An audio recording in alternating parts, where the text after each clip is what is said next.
You never forget the smell. You think you will, you pray you will, but it gets deep into you, into the cracks in your skin, deep in your lungs. It seeps into your memory and it sets up shop there, a permanent tenant that never pays rent but is always home. Even now sometimes, when the rain is just right on a cold autumn day, or when a truck backfires and belches out that particular cloud of diesel, it all comes rushing back. Not like a memory, no. It's more real than that. It's like a ghost limb that suddenly aches, a pain you thought was gone forever. It starts with the dirt, the Russian dirt. That's the base of it all, the foundation of this terrible perfume.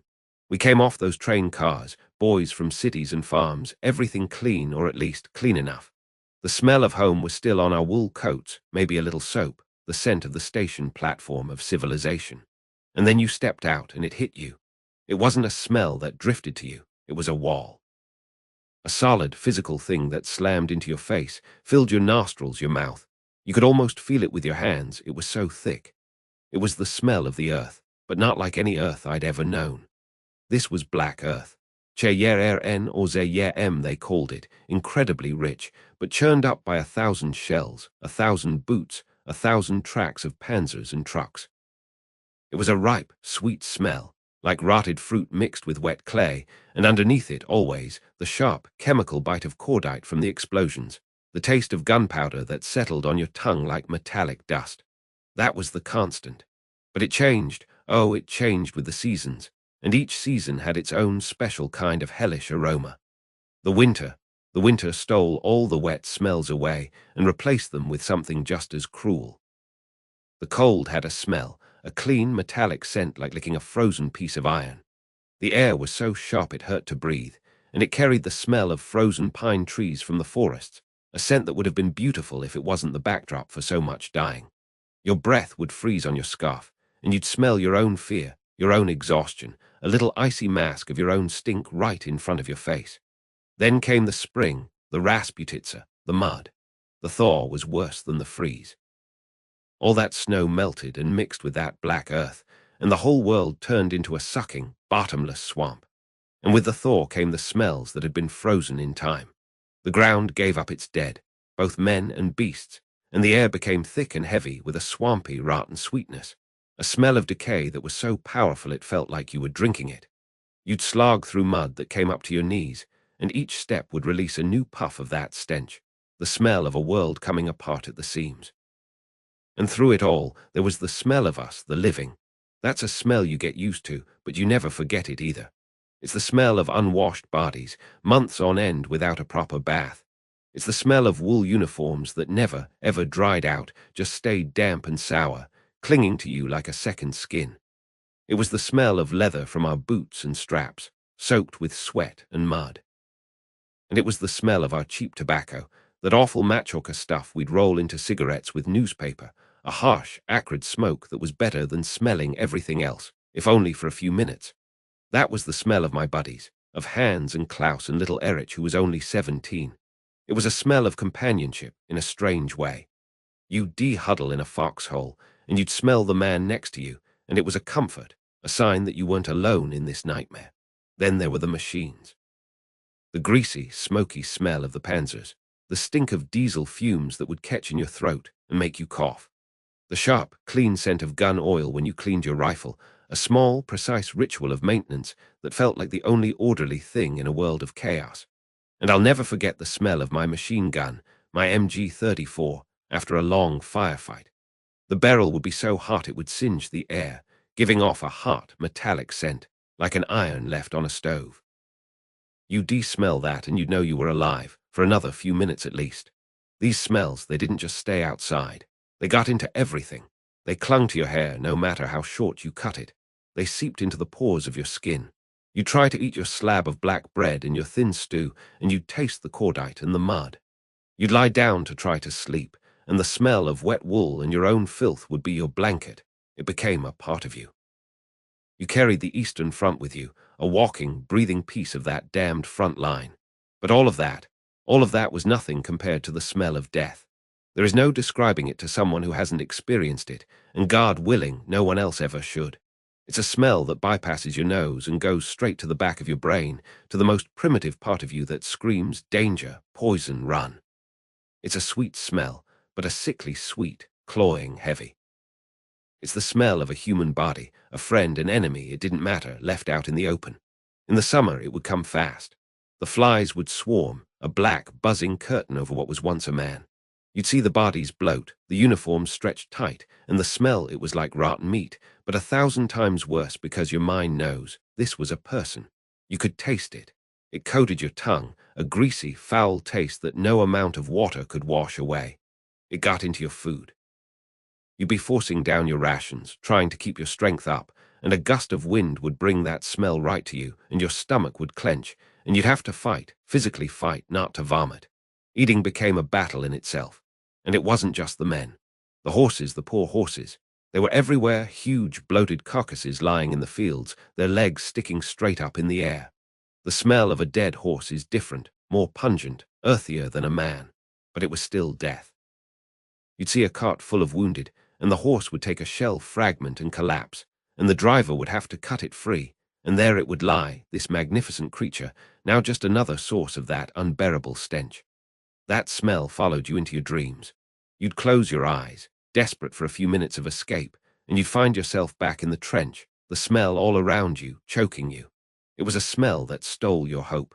It made you feel like this was all there was, and all there ever would be. Just mud and metal and decay. But then there were the other smells, the fleeting ones, the ones that were like a punch to the gut because they reminded you of a world that still existed, somewhere far away. The scent of a pine forest just before dawn, clean and sharp and peaceful, before the shelling started for the day. That was a cruel smell because it was so beautiful, and you knew that in a few hours it might be splintered and burning. Or the aroma of real coffee. Not the ersatz rubbish we usually had, but real coffee from a care package that somehow miraculously made it through. Someone would get a small parcel from home, and they'd share it, and we'd brew it over a small, hidden fire. That smell, that rich, dark, wonderful smell, it was more than a drink. It was a message from another planet, the planet called home. For a few minutes, as we passed the cup around, each man taking a small sip, we were human beings again, not just soldiers. We were silent, just inhaling that scent, letting it wash over us. And the letters. Do you know you could smell home on a letter? It's true. The paper would have a faint scent of the house it came from, maybe a little perfume from your mother or your sweetheart. You'd press that paper to your face and breathe in, and for a second you were there.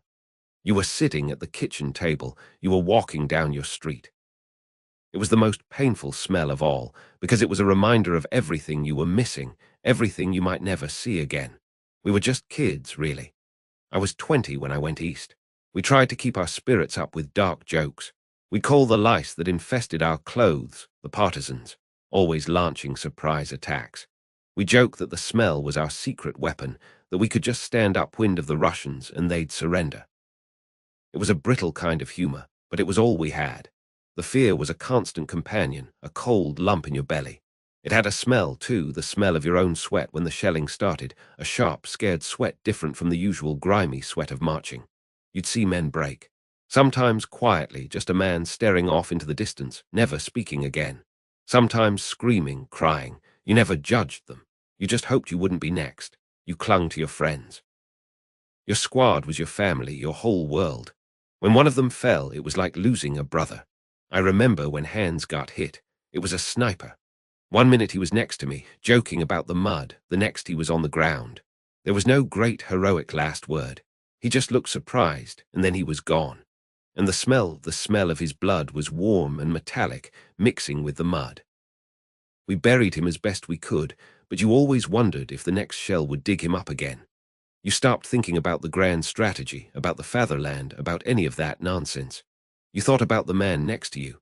You thought about staying alive for one more hour, one more minute. You thought about home. I made it back. I don't know how. Luck, I suppose. Just blind, stupid luck. When the war ended, I was a prisoner for a time, and then eventually I made the long trek back to what was left of Germany. I took a hot shower, my first in years. I scrubbed my skin until it was raw, trying to get the smell out. I put on clean clothes. I thought I was clean, but the smell, it was still there. Not on my skin, but in my mind. It's been decades now. I have a family, a life. I've smelled bread baking in my own kitchen. I've smelled flowers in my garden. I've smelled my grandchildren after their baths, that clean, soft smell of innocence. I have a good life. But the Eastern Front never really left me. It's right here. A few years ago, I was walking in the park on a damp autumn afternoon. The leaves were wet and rotting on the ground, and there was a chill in the air. And I smelled it. That exact combination of wet earth, decay, and a faint, cold, metallic tang from a nearby street. And just like that, I was back there. I was 20 years old again, cold, scared, and tired beyond imagining. I could hear the distant thunder of the artillery, the rattling of the machine gun. I could feel the mud sucking at my boots. I could smell my comrades. I could taste the fear. It was all there, as real as this table in front of me. It only lasted for a second, but it was long enough. It's a smell that never leaves you. It's the smell of my youth, the smell of a world gone mad. It's the ghost I carry with me. And I know when I close my eyes for the last time, that's probably what I'll smell. That's the smell that will take me back. You never forget the first lesson, the one that sticks with you not because it's shouted, but because it's whispered. It doesn't come from an officer with polished boots. It comes from a man like Ernst, an alter Hayes, an old hare with eyes that have seen too much, and a voice worn down to gravel. He was the one who watched me, fresh out of the train from some depot in Germany, all brighted and still believing in the glory we'd read about in the newspapers. He saw me start digging my first foxhole, just going through the motions, a foot or two down, enough to say I'd done it. He didn't say a word, just picked up a shovel and started digging next to me deep, down to where the earth was cold and damp. He dug until the top of his head was below the rim. Then he looked at me and said, "Son, the earth is your only mother out here. You make sure she can protect you." That was it. That was the whole lesson. It wasn't about bravery. It was about being smart. Survival was the only victory that mattered, and Ernst and the other old hares were the professors in that brutal university.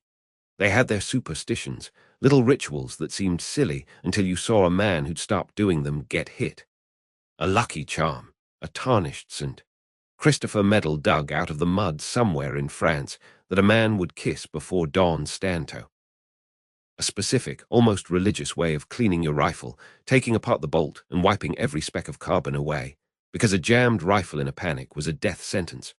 There was an unspoken rule that you never, ever complained too much, that it was like tempting fate, that the front had ears and would punish whiners. We developed a dark humor, a language of our own. A near miss from a shell wasn't terrifying. It was that one had my name on it, but it misspelled it. The constant, grinding fear was just Die Gänsehaut, the goosebumps. We learned to read the signs, the way the birds would stop singing minutes before an artillery barrage, a silence more frightening than any noise. The old hares taught us that your ears were more important than your eyes. You learned to distinguish the sounds. The soft fut of a mortar being launched was different from the sharp crack of an artillery piece miles away. One meant you had maybe 30 seconds to find a hole. The other meant you had time to light a cigarette if you were feeling brave or foolish. And that was another calculation we were always making, an economy of movement and sound. Every action was weighed against the risk. Is this cigarette, this fleeting moment of comfort, worth the chance that some Ivan sniper with eyes like a hawk has seen the glow? Is a hot meal, a real stew instead of hardtack and cold canned meat, worth the walk to the field kitchen, a walk that meant leaving the relative safety of your covered position and crossing open ground? You moved through the trenches like a ghost, hunched over, your body a permanent curve from never standing straight. You learned to never, ever make a silhouette against the skyline, not even for a second. That was a lesson you only learned once. The most dangerous time was always before dawn, that shared silence when the world was holding its breath. That's when the fear was the coldest, seeping into your bones deeper than the damp. You'd be sitting in your hole, your back against the muddy wall, your rifle across your knees, and you could feel the fear of the man 10 meters away as if it were your own. In that silence, you were alone with your thoughts, and your thoughts always went home.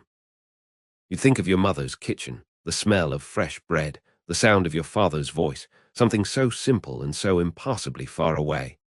You'd write letters in your head that you knew you'd never send, because how could you possibly describe this? How could you tell them about the rats, big as cats, that would run over you while you slept, or the way the mud clung to everything. A thick, gluey sludge that could suck the boots right off your feet. You couldn't. So you stayed silent, and you waited for the sun, because with the light, somehow, the terror felt a little smaller. And then there were the strange moments, the truces that were never agreed upon but were understood. After a particularly bad barrage, when the wounded were crying out from Narmansland, sometimes the shooting would just stop. It would start with one side, usually just a lull, and then the other side would recognize it. You'd see men from both sides, cautiously standing up, not with rifles, but with Red Cross armbands. And you'd go out there, into that chewed-up piece of earth littered with craters and broken dreams, and you'd see them, the enemy. And for those few minutes, they weren't the subhuman beasts the propaganda posters screamed about. They were just men, tired, scared, their faces smudged with dirt and exhaustion, just like us. Their eyes held the same hollow look. I remember one time, it was during a bitter autumn, the ground half-frozen, and we were out collecting our boys. I stumbled upon a Russian soldier, couldn't have been more than 18, trying to drag his comrade back to his own line. He looked at me, and I looked at him, and there was no hatred, just a shared, weary understanding of the misery we were both trapped in. I helped him lift his friend onto a stretcher, and he nodded, a quick, sharp gesture of thanks. No words were needed. On quieter stretches of the front, a different kind of truce would sometimes emerge. A tin of our coffee might find its way into Narmansland, and later, a loaf of their black bread would appear in its place. Sometimes, you'd hear a harmonica playing a sad tune from the Russian lines at night, and one of our guys would whistle a response, some folk song from Bavaria. It was a fragile thread of humanity, a reminder that the man in the hole across the way probably missed his home as much as you missed yours. There was even a strange respect for a brave enemy.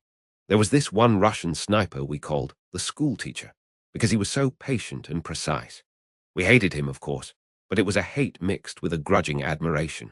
When one of our snipers finally got him after 3 days of a nerve-wracking duel, there was no celebration, just a quiet relief, and maybe a little sadness for a skilled soldier who was, in the end, just another victim of this colossal madness.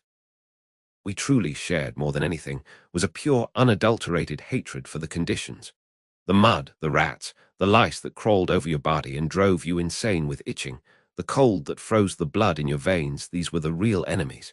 We'd trade insults sometimes across the lines, but the curses were always aimed at the mud, the rain, the damned war itself. It was a brotherhood of misery. In that world, where everything was measured in life and death, the value of things changed completely.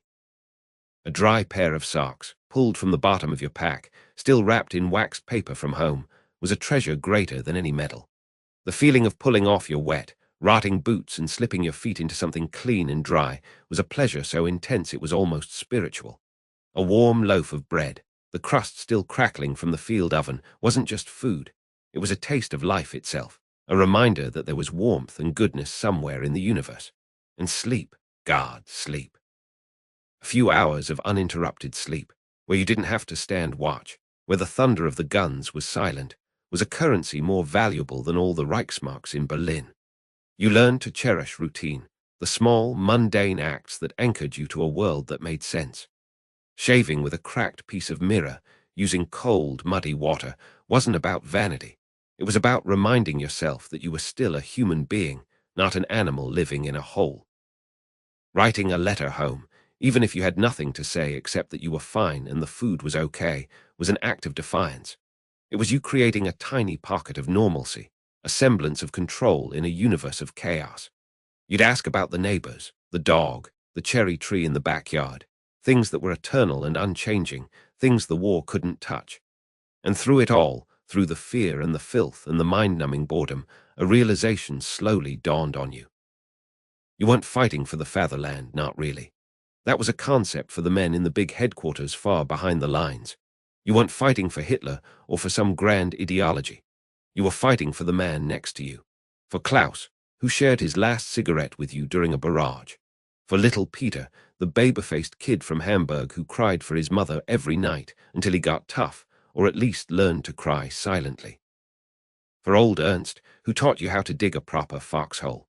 Their survival became as important as your own, because without them you were nothing. They were the only thing that stood between you and the abyss. That bond, forged in terror and mud, was stronger than any oath of allegiance. It was a simple, unspoken promise. I will do my part to keep you alive, and I trust you to do the same for me. That was the only thing that made any sense. That was the unspoken rule of survival. Everything else, the flags, the politics, the glory, was just noise. The real war was here, in this hole with this handful of men, just trying to see the sun rise one more time. And you knew, deep down, that if you were lucky enough to ever go home, you would carry this knowledge with you, this understanding of the price of a dry pair of socks, and the value of a silent agreement between enemies, and it would be a part of you forever, a smell that never, ever left you. There's a smell they talk about, the rot and the mud, and that's real. God knows it's real. It gets in your wool tunic, and it never leaves. It's in the back of your throat when you try to eat. It's the last thing you smell when you finally, blessedly, fall asleep. But there was another smell, a good one, a smell that could hit you harder than a Stalin's organ salvo because it didn't tear up the earth, it tore right through you. It was the smell of the mail sacks. A mix of leather and damp canvas, and the distant, almost ghostly scent of the sorting offices back home, a faint whisper of coffee and coal smoke and normalcy. When those sacks were dragged off a truck and dumped by the company clerk's bunker, a different kind of alert went through the position. It was an electric current of hope, a silent vibration that had every man, from the greenest recruit to the most grizzled Oberfeldwebel, looking up from whatever misery they were stewing in. The anticipation was a physical thing, a tightness in your chest that was somehow more powerful than the fear of a night attack. Because a night attack was just more of the same hell, but the mail was a door, a fragile, paper-thin door back to the world. We'd all become experts at waiting for orders, waiting for dawn, waiting for the shelling to stop, but this was the only waiting that held any promise. We'd cluster around, a bunch of dirty, hungry ghosts, suddenly animated by this one simple thing, our breath misting in the frozen air, all eyes fixed on the clerk as he'd start his ritual, pulling out bundles tied with string, calling out names in his bored, bureaucratic drone. Muller, Heinrich. And Muller would lunge forward, his face, usually pale and pinched with cold, splitting into a grin that made him look like a boy again. A collective, good-natured cheer or a rough pat on the back would go up.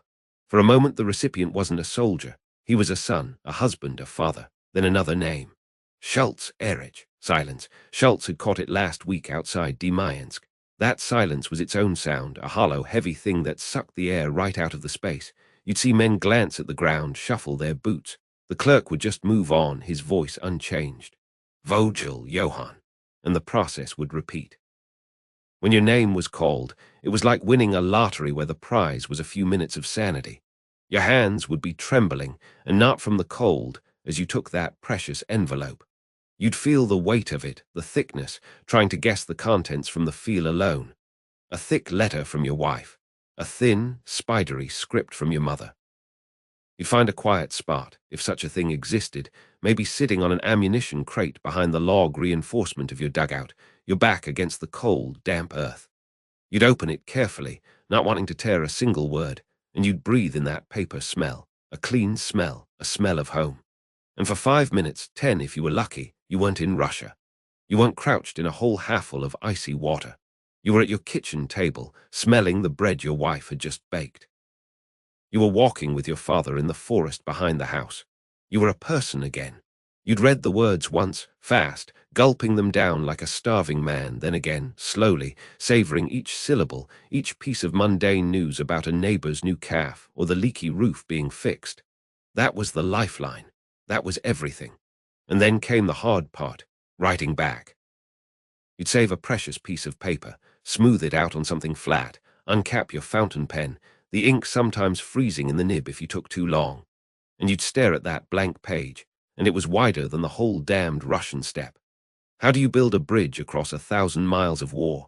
What words could possibly carry the weight of this place back to a sunlit kitchen in Bavaria or a quiet apartment in Hamburg? You couldn't, so you lied.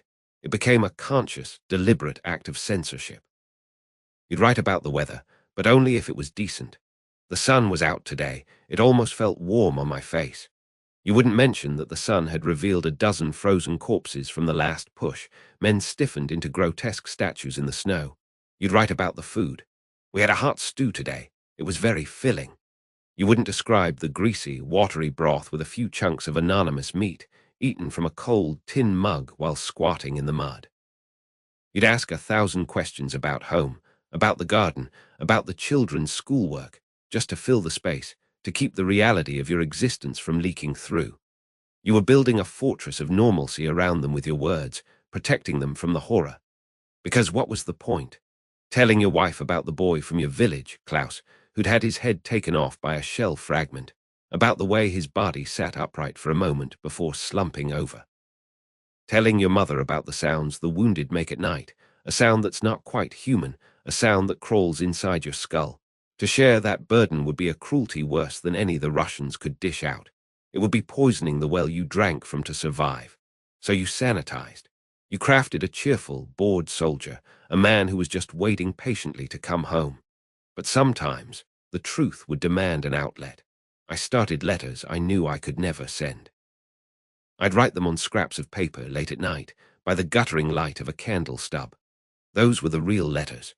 Pages filled with the raw, screaming truth, despair, the fear, the bitterness, the sheer, stupid waste of it all. I'd write until my hand cramped, purging the poison onto the page. And then always I'd burn them.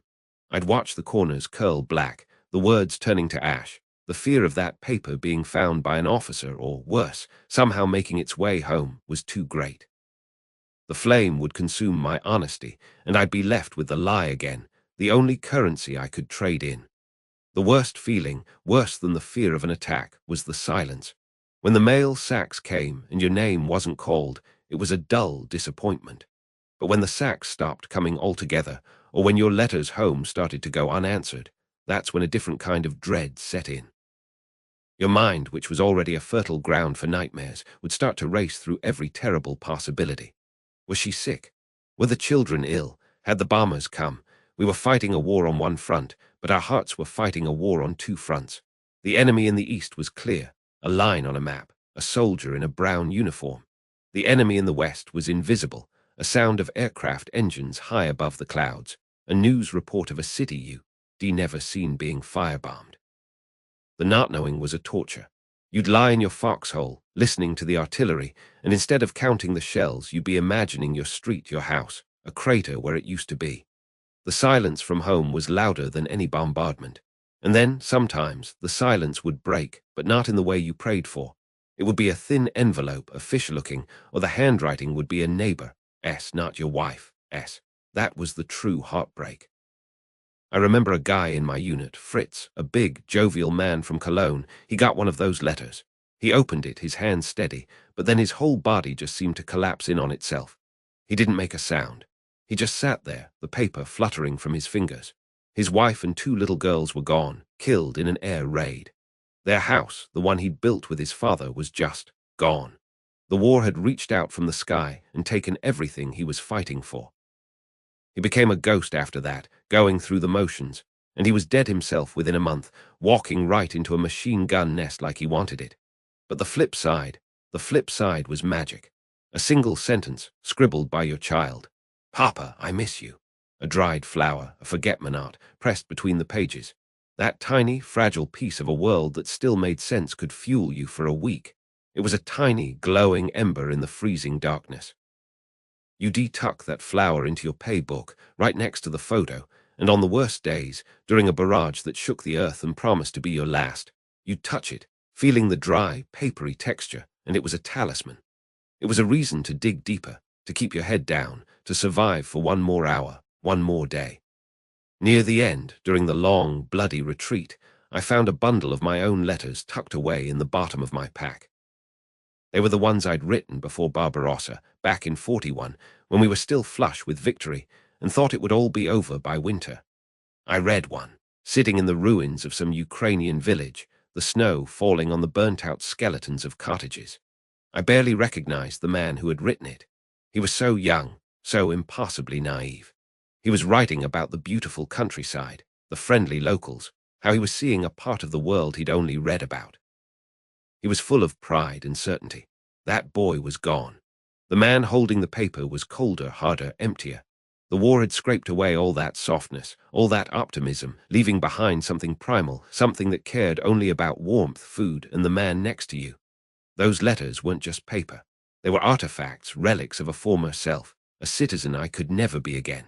We all kept them, not for the information they contained, but because they were sacred. More valuable than a medal, more important than rank. They were proof that we had once lived in a world where a man could worry about trivial things. We carried them in our pockets, over our hearts, wrapped in oilcloth to protect them from the elements. They grew soft and frayed from being handled so much. They were our most treasured possessions because they were us, the real us, before all this. And there was always the hope, a desperate, silent prayer, that if you didn't make it, if you ended up in some unmarked grave in this vast, hateful country, that these letters would make it home. That they would be your voice when yours was silenced. That your family would have those lies and those carefully crafted reassurances, and maybe, just maybe, tucked away in a box, they'd also have one of those early, hopeful letters from the boy you used to be, the only true record of who you were before the world ended. In the end, that's all we were fighting for, not for some grand ideology or a furor in a faraway capital, but for the chance to one day sit at that kitchen table again, to smell fresh bread, and to try, however impossibly, to become the man described in those letters. You never forget that sound, not if you live to be 100. It wasn't just another noise in the symphony of hell that was the front, the crump of shells, and the rattle of machine guns. No, this one was different. It was a sound that sliced through all of it, a high, sharp, desperate cry that hit you right in the gut. Sanitäter, medic. That one word, screamed from a throat raw with terror, changed everything. The air would just shift. Your heart would hammer against your ribs, not from the fear of dying yourself, but from the dread of what you were about to see, what you were about to have to do. And yet you were compelled. It was like a physical pull. You grab your bag, this beat-up leather satchel that was heavier with despair than with supplies, and you'd go. You'd run towards the one place everyone else was trying to get away from, and you'd do it without a rifle. My weapon was a roll of bandages. My armor was a red cross armband that the snipers used for target practice. It was like walking into a burning building with a teacup of water. You just prayed it would be enough. Sprint was always a blur, a nightmare scramble through mud and craters, the air thick with the smell of cordite and wet earth. You'd slide to a stop beside them in the mud, in the snow, in the filth. And then came the triage. God, the triage. That's a fancy word they taught us for a brutal, filthy business. It's a word that means you have seconds to play guard. You're on your knees, your hands are already slick, and you're looking at a boy, just a kid, his uniform dark and wet with something that isn't water. Your eyes would do a quick, terrible inventory. A gut wound. The moaning, the smell, you knew, you just knew. All you could offer was the morphine syringe, the little glass ampule you snap open with your fingers. You'd give him the whole thing, a mercy dose, and you'd lean close, your face inches from his, and you'd lie. You'll be all right, camarade. Hang on. The stretcher bearers are coming. You'd say it with as much conviction as you could muster, and you'd see a flicker of hope in his eyes, a desperate, grateful flicker that would haunt you for the rest of your life because you knew it was a lie. Then you'd have to move. You'd have to leave him there, moaning softly, to get to the next one, the one with a leg blown to pulp, but a chance, a real chance, if you could get a tourniquet on it fast enough. You sin, the leather strapped tight, so tight the screaming would stop for a second, and you'd shout for a stretcher. That was the job, choosing, always choosing. And the ones you had to walk away from, their eyes would follow you. You could feel their stare on your back, a weight heavier than any pack. There was a special kind of helplessness that came when the bag ran light. You'd reach in for a bandage, and your fingers would brush against the bare canvas bottom. Or worse, you'd snap open the last ampule of morphine and know there was nothing left for the next boy. I remember one time, it was outside a shattered village. The name doesn't matter anymore, they all blend together. A shell had caught a group of our boys in the open. I got to one, couldn't have been more than 18. Fair hair, blue eyes, like a kid from a propaganda poster. Shrapnel had torn him up bad inside. I could see it in the shallow, ragged way he was breathing. I opened my bag and there was nothing. No morphine left. No bandages that would do any good. All I had were my hands and my voice. I cradled his head off the frozen ground, wiped the dirt from his face with my sleeve. He kept saying, "Mutter, ist Mutti heire," his mother here. And what could I do? I held his hand and I talked to him. I told him he was brave, that it would be over soon, that he should think of home. I watched the life drain out of his eyes, and all I could do was provide a human touch, a voice, a pathetic comfort against the immense, indifferent machinery of death. That proximity to death, it wasn't an idea. It was a physical thing. It was in the cold clamminess of a boy's skin. It was in the gurgle of a lung shot. It was in the terrible, sweet smell of blood that hung in the air, thick and metallic. You were so close to it, trying to push it back with your bare hands, and it would just laugh at you. And the smells. People talk about the smell of gunpowder, of diesel, of rotting corpses in no man's land. Those were there, sure. But for me, the smell that is seared into my soul, the one that can bring it all back in a heartbeat, is the smell of antiseptic and blood. Iodine. That sharp, clean, medicinal smell. We'd pour it on everything, a futile attempt to stave off the gangrene that was often a death sentence anyway. That smell, mixed with the coppery tang of fresh blood and the faint, sweet odor of decay, it became the perfume of my worst memories. After a long day, my hands would be stained with it, crusted under my fingernails. I'd scrub them with cold water and coarse soap, watching the pink water swirl away, but the smell seemed to have soaked right into my skin. It was a ritual, this cleaning. You'd clean your instruments, your scissors, your forceps, trying to bring some semblance of order, of civilization, to the absolute chaos you'd just been living in. It was like trying to bail out the ocean with a thimble. The worst part sometimes was the gratitude. A guy you'd patched up maybe just a minor wound, he'd look at you with such thanks in his eyes. He'd grip your arm and say, "You saved my life, Doc." They always called us Doc. And you'd nod, maybe manage a thin smile, but inside you'd feel like a fraud. Because you were thinking of the 3 other men you'd lost that day. You were thinking of the boy you left in the mud with a syringe in his leg. The gratitude felt unearned. It was a weight, another stone in the rucksack of guilt you carried on your soul. That's the stuff you bring home. The war ended. The shooting stopped. We surrendered, were captured, eventually released.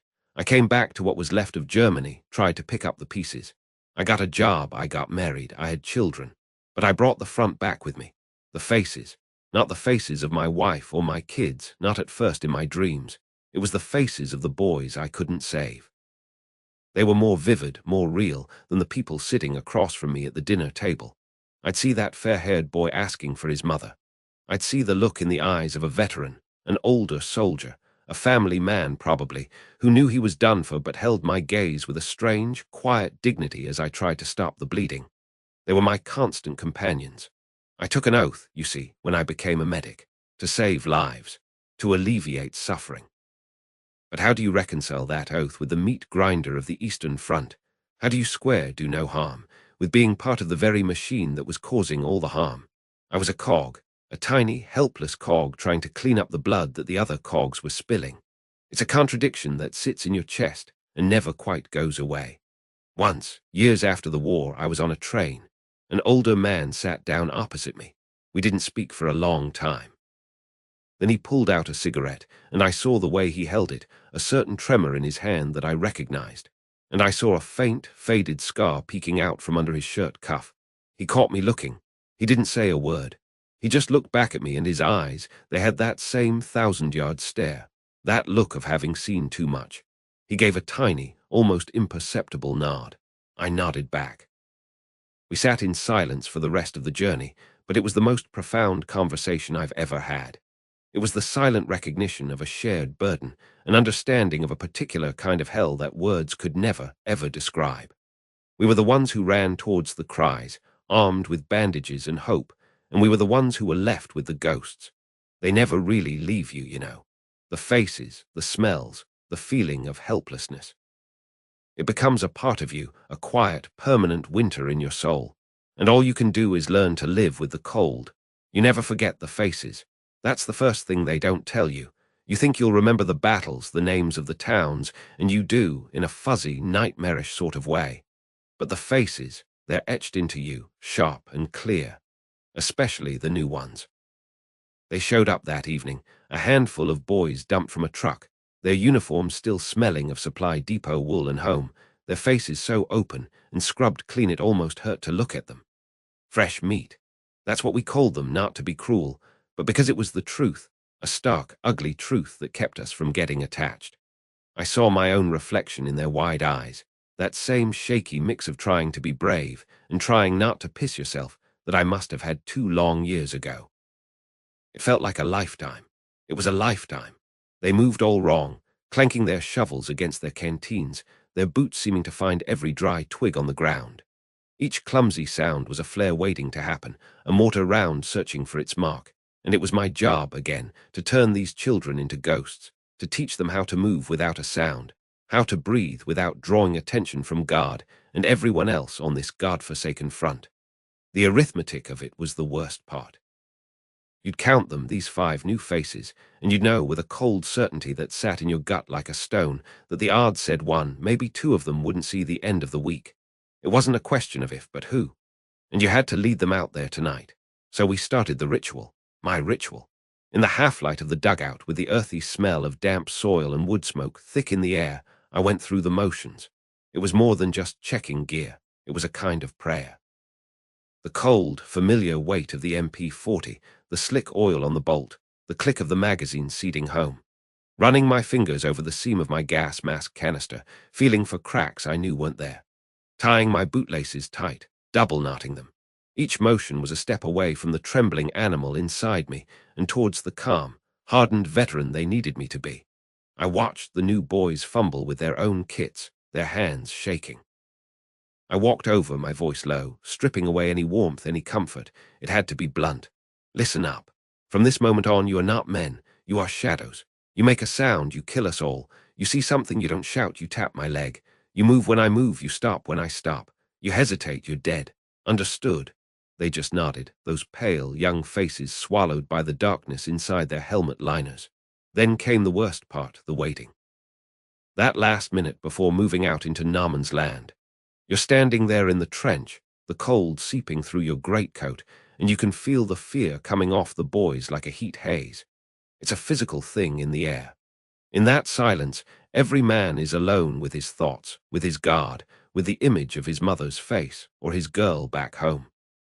You're staring into the blackness beyond the parapet, and you're selling yourself a lie, trying to convince yourself that you'll be back here in a few hours, that you'll taste the bitter ersatz coffee again. You never really believe it, but you have to try. Then you're over the top, sliding down the muddy side of the trench into the great, swallowing darkness. The world shrinks. It's just you, the few men ahead and behind, and the night. Your eyes strain until they water, seeing nothing but deeper shades of black. So you learn to see with your ears. Every rustle of the frozen grass is a symphony of information. A mouse sounds like a man, the wind sounds like whispering. But you learn the difference.